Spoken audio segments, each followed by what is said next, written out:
Hello and welcome back to the Adventures in Historyland YouTube channel once again, ladies and gentlemen. I am your host, Josh. Sometimes you call me Lando. It's lovely to see you all here, especially because today I'm joined by a new guest, Karim Wafa, who is coming to me all the way through the magic of the internet from the kingdom of how did you say it? How's the proper way to say it? Bahrain? Yeah, Bahrain. Bahrain. You use the Yeah. H.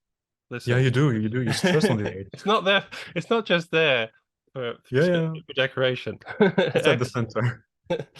Excellent. And that is a part of the world I have never been to, and I would very much love to visit someday. So, Karim, welcome Mhm. to Adventures in Historyland. Thank you so much for having me. I feel like this is going to be a very interesting talk today. Yes, yes, I've been looking forward to it a lot. Now, I happened to come across your account on Twitter by accident, through that very interesting interview that you did. I don't know when did that interview go up? It went out on the 15th of March. Yeah, Yeah, so really quite recently. recently. Mm. And I'll put that in the description box so people can read it.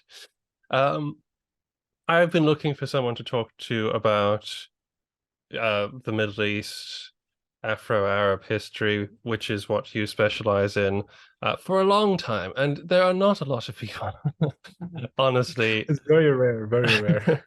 that I can talk to you about this, and I have to admit my own mostly utter ignorance of this area, um, but I'm hoping to learn something as well as have a fun conversation. Karim is a poet, and not to like completely riff off Hamilton here. He's a poet and a polymath, and you talk a bit about that Interview. in your interview, and travel between different parts of the world. You have a life that I would very much like. That's a very interesting way of putting it. Would you mind doing could we swap experiences? I sometimes think that Why not? would be fun if we could do that. Imagine if there was the ability to do that. That That would would be be very interesting. that'd be a lot of fun. Yeah. That almost is that sort sounds like that sort of magical trope that you get in some poetry, especially further Yeah. back. Um, so first of all, it's a history channel. What do you love about history? And if you want to, you can share a bit about yourself as well for the audience. Where do I even begin? Oh, what do I like about history? There's just Well, so much. why don't we tie it together, right? Okay. Uh, give us a little, tell us a little, tell me a little about yourself and Okay. what your first memories of sort of being interested by a historical story or something like that. So I'm going to be honest by saying that I have always been interested in history. I mean, from as long as I can remember, since I was a little kid, when all of my friends at school would always go during recess to the playground and play, I was always in the library in the dusty old book section, looking at the oldest books, looking at manuscripts. Like I like that the research aspect to it, but I also like the fact that I'm tapping into the past. And you tap into the past in a way that a lot of people don't have access to. And especially like for me, that's why I talk a lot about education as well, the importance of mixing education and the access to having so many resources. Like today with the internet, we have access to so much. And I feel like this is honestly a blessing. But growing up, when I was younger, there wasn't the internet. So we literally had to go to the library. And that's what I loved so much about it, because I felt like you actually touched history. You could touch these history books, like these ancient maps. And up until today, I wish I had my phone. Like I'm still thinking about it every single month or every week for that matter. I remember there was one section of the library at school that had this whole collection, like an encyclopedia, of these different old maps and travel documents, these diaries of different parts of the world. And it was labeled by geographical location. And I remember every recess I would go and reread it and reread it. I literally memorized parts of it. And I felt like I was tapping into history. And I feel like that essentially ignited that fire and that thirst for knowledge, to be honest. I mean, to a certain extent, but on the other hand, and I talk about that also the second person in the interview, and that is essentially my multicultural background. I mean, my family is Arab, but from very different parts of the Middle East, from very different parts of the Arab world. So I've always have, and I still do have an identity crisis, to be honest, when it comes to like ethnicity, tribe, this, that, that. So I feel like that question mark pushed me to history and to look for answers. And I have one of those big Arab family trees in the middle of our living room that nobody really looks at, but I always look at because I feel like I can talk to the elders whenever I look at the family tree. And what's so interesting about that is that I feel like you literally see history in front of you, but researching history, writing history is a whole different experience because you're literally experiencing it. And it makes me very sad when I see people of our age in their late teens and their 20s and their 30s say that they don't care about history. And I have a lot of friends who tell me that as well. And they're like, oh, Karim, that's quite boring. I'm like, well, that's probably what you may think. But unfortunately, we have been made to believe that history is boring. And we've been taught history in a very boring manner, to be honest. I mean, the way that we're spoon-fed history at school is not the most optimal way, to be honest, because you need to experience history in a hands-on way. And it's through looking at, to me, growing up, it was through watching documentaries. It was through, especially the History Channel, Discovery Channel. These things are things I love. Hmm. And recently, it's writing history. I mean, for those who aren't aware, probably from your viewers, I have a book that's coming out hopefully in the second part of this year. It is on Afro-Arab history. Hmm. And I've been talking to a lot of people who are specialized either in Middle Eastern history or in African history. And when I tell them about that, they're like, Afro-Arab, you're mixing both worlds. I never thought about that. So that's something that I hope to provide to people as well. And I personally feel like I come from that community. I mean, my family is Arab, but through DNA testing and through so many different things, I have realized that we have also ancestry from various parts of Africa. I mean, my great grandmother was Moroccan, so that's North Africa. My dad took a DNA test and he got the results around 4 months ago, and it came back 50% Asia, 50% Africa. So the Africa part was mainly North Africa. We had some Nigerian, which I was not expecting. I was expecting Mali because I know that one of the families of my great grandmother had migrated. So in the Middle East, it's all Bedouin tribes, how it used to be essentially. And they used to migrate from Africa to the Middle East because of the Hajj, the pilgrimage to Hmm. Mecca. And that's actually one of the things that I talk about when we talk about the Afro-Arab diaspora. Apart from the slave trade, it was also due to the fact that people were migrating for spiritual and religious purposes. And that essentially took the entire idea of being Afro-Arab to another level because of the fact that it wasn't only tied to enslavement.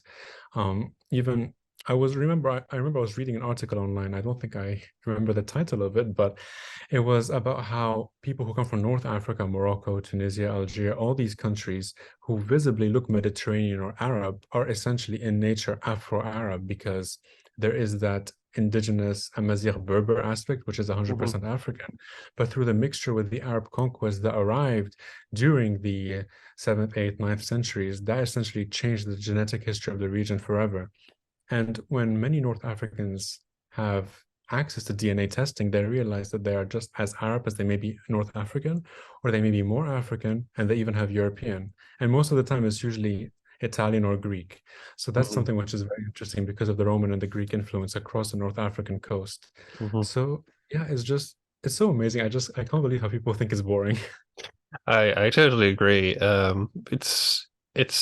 It's weird to hear people say, "Oh, history is boring." Yeah, Because in my head, it's life. You know, yeah, exactly. it's this It's very stuff. everything. It's the very stuff of life. Um, and the I think a lot of it seems to come from what they experienced in school. Most 100%. people have these complaints about how they were taught in school. When people discover history, usually they grow up a bit and they can develop their interests and they come back to history and they say, "Why wasn't I taught this in school?" You know, Exactly. that's one of the great complaints from people, isn't it? Yeah. Um, I do have sympathy for school teachers and curriculums in a sense because there's only so much you can really do. I think the most Yeah. important thing, I mean, I'm not a school teacher. I don't want to be seen as you know, trying to lecture people or anything like that. There are a lot of I know a lot of school teachers who do excellent jobs and are very intelligent, thoughtful, what is the word? uh creative people. Mhm. And I just feel like the best of them that I've met always try to just make sure that the students keep learning, you Yeah. know. And it must be interactive as well. Exactly, exactly. Yeah. Now, you've opened the box, right? Um, you have a Pandora's book. box. Yeah, yeah. The door is open. It's unbolted. That's The it. horse is gone. You have a book. I need to Yeah. know about more about this. Okay, so um the book actually started writing the book in January last year. That was my New Year's resolution. And a lot of people ask me, how long did it take you to write your book? And it actually took me 5 to 6 months, which is what people, they're like, wow, it takes usually longer to write it. But I feel like half of the book was research. It took me a lot of research. But I have to admit that because of the fact that I have always had this passion for history, especially Afro-Arab history, I've been doing research since I was a kid. So there was a lot that I already knew that a lot of people didn't have access to. So the only issue that I had is that I think a lot. I'm an overthinker, so I have my ideas everywhere. The only issue is that I need to organize them. So essentially, my main goal during the first month of 2022, so during January, that was actually, I started on New Year's Day. That was my New Year's resolution. So I essentially put out the different aspects of Afro-Arab history that I wanted to examine. So I'm not going to really give the titles or anything, but I can give you like the main aspects that I examined. Like I have North Africa on the one hand, there is the slave trade, there are actually many on the slave trade. There's there's also the different ways in which African culture has impacted the Middle East and how Arabs have impacted African culture, like vice versa. And this to me is honestly one of the most interesting aspects because that's essentially what made me question Arab history. And then from there, questioning African history was just how much artistic and cultural similarities there are between various aspects of the Arab world and Africa, even in a linguistic sense. So my family and I have very close friends in London. Whenever we're in London, we see them. They're from Eritrea. So for those who aren't aware, it's a country in the Horn of Africa. And what's very interesting, and we're probably going to talk about this later, it's how Eritrea, like other countries on the Horn of Africa, have always had a subtle relationship with the different areas of the Red Sea. And many of these areas are located in the modern day Arabian Peninsula, especially Saudi Arabia and Yemen, which these two countries are countries I personally have ancestry from. So I've done a lot of research in these two geographical locations. So what's very interesting is that when we would talk in our native tongues, we would realize that there are so many words in common that we have. And what's so interesting is that while Eritrea is a smaller country, the entire Middle East, regardless of the dialects, there are so many similarities with the different dialects as well. So I noticed that this was a point that I had to examine as well. And one of my main areas of passion is also how African culture, especially in the centuries after the slave trade, ended up impacting Arab music and the realm of the Arab arts. Mm, And there's actually, if I'm not mistaken, there was an exhibition that happened in Qatar, in Doha, which was talking about the slave trade and the impact of the slave trade on Arab culture. mhm, And this is an aspect that I really examine a lot because I really like to examine and look at the impact of history on art and of history on music.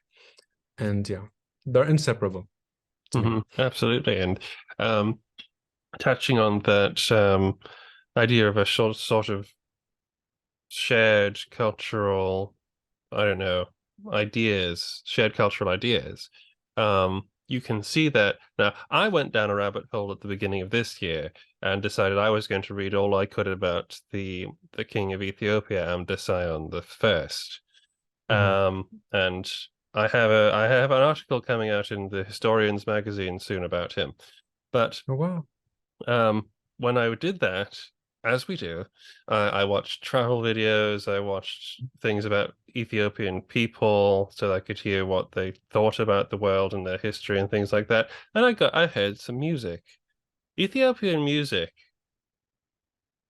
I can see you nodding. I can see what you're talking about. Yeah, You probably actually, know where I'm going. yeah, like there's the Asmari, the Masenko instruments, and all of these different things. I remember when I was talking to our Eritrean and Ethiopian friends about this, they realized it, but they never thought that people would actually unpack this. And Ethiopian music is the first type or of ethnic African music that was exposed ever since I was a kid, because I grew up with Ethiopian friends and with Ethiopian people in general, because there is an Ethiopian community here as well. So what's interesting is that I was always exposed to Ethiopian music, and I would look at videos of the dancing and everything that I would try to perfect. And I would always see how there are so many similar movements, the rhythms, the tunes, the styles. I mean, the instrument that is used in a type of music in Ethiopia, which is called azmari, and the dance is called the eskista dance. So the instrument is called the masenko, and it's essentially like a violin, but instead of holding it this way, you hold it that way, and it's like a cello, a tiny cello. And we have the exact same instrument across Arabia, which is called the rababa. In Palestine, where my grandma's from, and in Jordan, and in Egypt, and in parts of Saudi Arabia, it's called the rababa. I don't know what it's called in Yemen, though, but when you listen to the instrument, it literally sounds the same. And yeah, So where did which way did it go, do you think? Which what was I it? to be Or are you honest, going to I do. cause it? You're going to cause problems by by Oh my speculating. God. I have to admit, I have seen some areas of contradiction when I was reading different articles. On the one hand, I feel like tracing the origin of Afro-Arab music, especially when it comes to Ethiopia and to the Horn of Africa, that area, that part of the continent, I feel like you can find the roots of that in Africa. And the reason why I say that is because I was actually doing some research on the history of the Arabic language. And while a lot of people say that there are different perspectives as to where Arabic as a language originated, the main idea is that Arabic as a language is tied to the emergence of the Arab people. And the Arab people originated in what is called modern day Yemen, which is essentially the southernmost tip of the Arabian Peninsula, the closest aspect of the Arabian Peninsula to Africa. So the closer that you would go to the African continent, the older the Arab roots were. So I was wondering, so you would find the ancient roots on Africa. And I feel like that ties into the anthropological idea of the human origin story to a certain extent. But as well, what's very interesting about that is that I was doing some research and I found information about how the root of Arabic as a language, as we know it is an Afro-Asiatic language, part of the Semitic branch. And there are a lot of words in common between Arabic and Amharic and Tigrinya and Somali, all of these languages found in the Horn of Africa. And apparently they say that Arabic, that's one perspective. I don't want the topic to be heated for many people watching this. But one perspective says, but I'm not 100% sure about it, is that Arabic as a language essentially emerged from the plains of Ethiopia and went east into Eritrea, or what we call Eritrea today, and then crossed into what is called modern day Yemen. Now, what is interesting about that, if we look at this perspective, is that the Red Sea Strait between what is, if people look at the map, modern day Eritrea and Djibouti, literally almost touches Yemen. I mean, people can literally take a boat and within, I think, an hour or so will be on the other side. And some people have actually, especially refugees, they swim from one side to the other. So that just shows you how close it is. It's nothing compared to the Mediterranean. So what is so interesting is that people say, and especially geologists have talked about this, is that a couple of thousand years ago, I don't know, 10, 20 millennia, it was actually touching or almost touching. So that's probably one of the explanations for the high amount of mixtures, especially that we can talk about in an artistic and in a linguist sense, in a linguistic sense. But what's interesting as well is that there is another perspective that has begun emerging as to the origins of Arabic, and that doesn't tie into Africa. And this one, I have to admit, confused me. It says that instead of Arabic originating at the south of the Arabian Peninsula, they originated at the north. So the north of the Arabian Peninsula would be the countries of the Levant, so Jordan, Lebanon, Syria, and Palestine. And there is this movement nowadays, especially if people have noticed it on social media, where a lot of people from either the Levant or from North Africa are distancing themselves from the term Arab and are embracing Berber, North African, Phoenician, Canaanite, Mesopotamian. But the thing is that how far can you go? So the thing is that I feel like, in my perspective, because I come from that community and I come from these different ethnicities, the best thing would be to embrace everything because it literally, we are all of this. Mm. But there has been, to a certain extent, some research that has found that Arabic has emerged around the area of Petra in Jordan, next to the border with Palestine. So this is like the south of the Hmm. Levant. And what's interesting is that they tie this into the wider realm of similarities that the Arabic language has with languages such as Assyrian and Aramaic, and well, then it goes even more north. Hmm. But that's very interesting because there's no certainty when it comes to this topic. So yeah, I do believe that we can never really find the true answer because the more people find roots of Arabic in Africa, they're also going to find roots of Arabic in the north of the Arabian Peninsula. And this has been materializing like in so many of the articles I've been reading. So there is no one answer in my perspective. No, definitely, especially when it's a sort of an investigation into Mm, a cultural linguistic thing as rich as Arabic is. mm, It's very difficult to get to the root of languages and culture and things like that, especially when it's one that, like the in quotes Arab culture, um, sort of spreads over so many cultures and mm. societies. Um, no, that was fascinating. That's very interesting. And I've not heard of the controversy of the sort of the northern controversy before. Um, I suppose you'll have to keep us posted on that how that works out. Yeah. I'd always hit the southern one. Yeah, as well. I grew up with hearing the southern one. So the north, I just discovered this, I think, like a couple of 6, 7 months ago. And Mhm. when I first read that, I was like, that must be fake news. And the Yeah. more I read about it, I was like, oh, wow, no, but they're actually serious. And some people, there has been research about that. So, well, I do believe there's a lot that has to be said about that as well. Hmm. Probably we may not have time today to go into that, but Yeah. it's a very interesting thought, and it goes to show that not everything is as we think it is, and it's always good to keep an open mind. Mm. Um, Now, you mentioned there a little about you very eloquently put into your thoughts about that topic. The idea of how art and history can go hand in hand and how they can inform one another. I think one of the great problems that people have with history is that when they were taught it in school or wherever they encountered it, it was dry scholarship essentially like that. It was a list of facts to remember about how your Mhm. country came to be, kind of thing. It leaves out things, or it's overly exhaustive, and it doesn't leave a lot of room for to engage that part of your mind There's that no engagement, essentially. Yeah. exactly, It's very yeah, dry. It's very yeah, solid. exactly. It's rigid. It's exactly. Yeah. Now, I would have most people ask themselves nowadays, you get excited about history and movies quite a lot. Now, the reason for that is you're being told a story. Hmm. And that's actually the oldest way you can tell you can record history is through stories, you know, and Storytelling. Yeah. storytelling, poetry, Yeah. epic poetry, things like Art. that. And art, exactly. So I know that you're an artist, I know that you're a poet, and I know that you're a historian.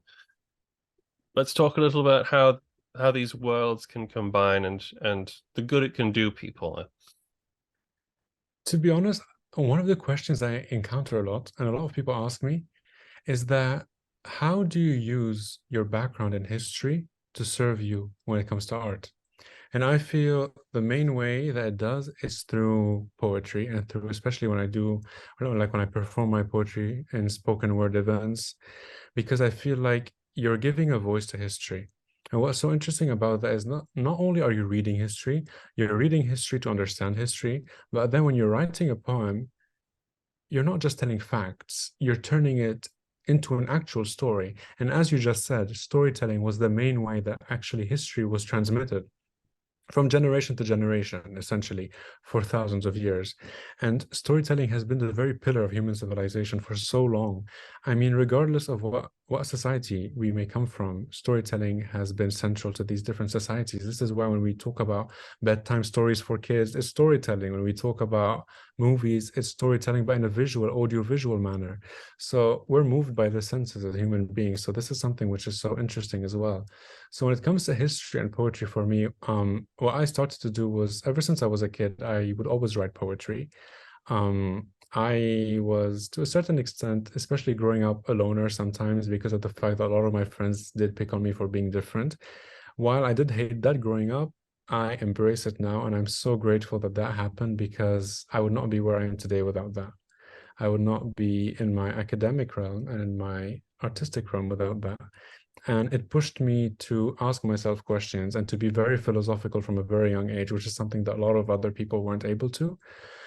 So by doing so, essentially, I ended up merging history with poetry. And what I did is I also love music. So for me, art in general, regardless of whether it is poetry or music or storytelling, is an amazing way of getting the younger generation actively engaged in history, because that essentially makes them feel as if they're alive, as if they're part of it.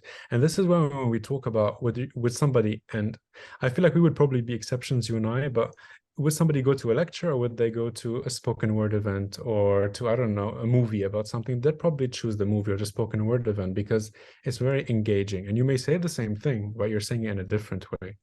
So that's what literally captivates the attention of the audience in a way that probably a lecture might not be able to do.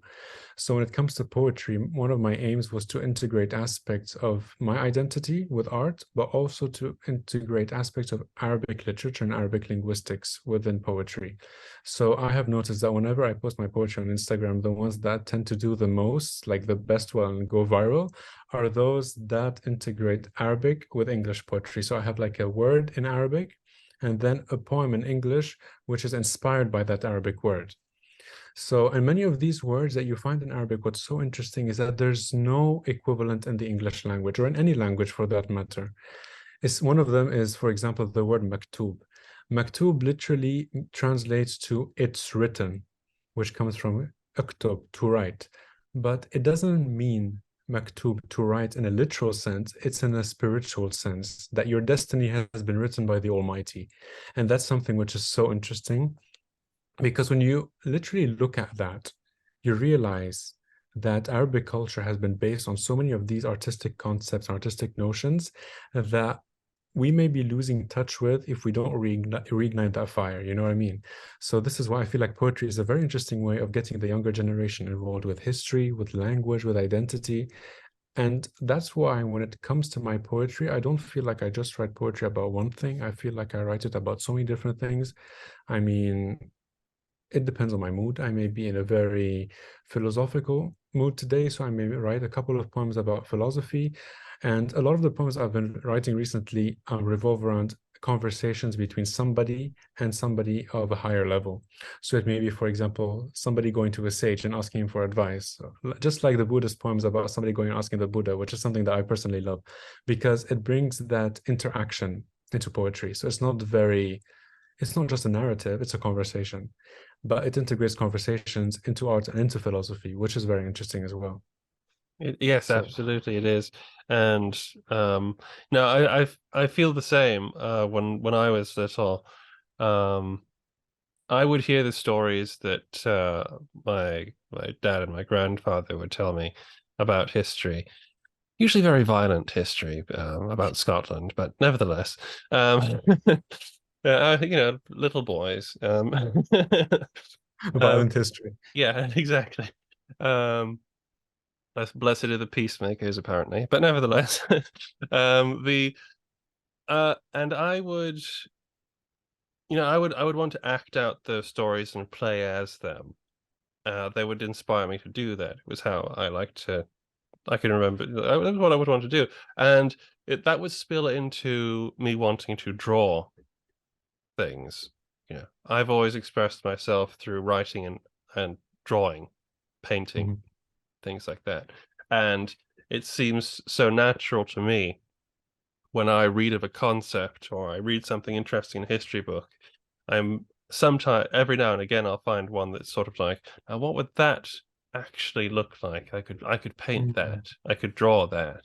In a visual sense. Exactly, exactly. Yeah, yeah. Um, and I always look for ways that can connect me and others Mhm. with history and with these sort of stories, because the it can take one history can does require imagination. It We've moved does. on. We're in a time and a place, a specific time and a place right now. Everything we can see, we don't need to imagine.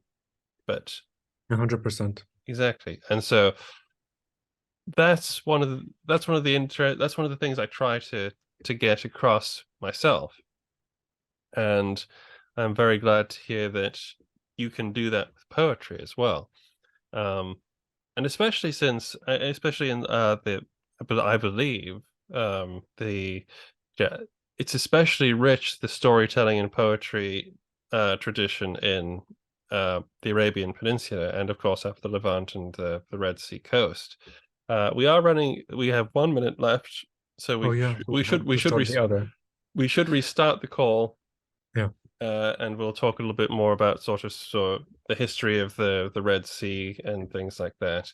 Uh, perfect. and but anyway, um, now that I've lost my train of thought, the the the I think that just go to an art gallery is a Hmm. great example. It's everything is history. Go in there, Exactly. look at a painting. Who painted it? When did he paint it? How did he paint it? Who helped him paint it? What It's inspired him to paint? walking, it's walking and talking history. Exactly, exactly. You can It find it is. anywhere. Yeah. And I encourage everybody watching to do that. Find something and then ask questions about it because that is essentially history. Mhm. Um, 1 minute left. We will stop the recording here. We'll pretend that's an episode, and we'll see. We'll see you again Part two. very. We'll see you soon, very soon for part two.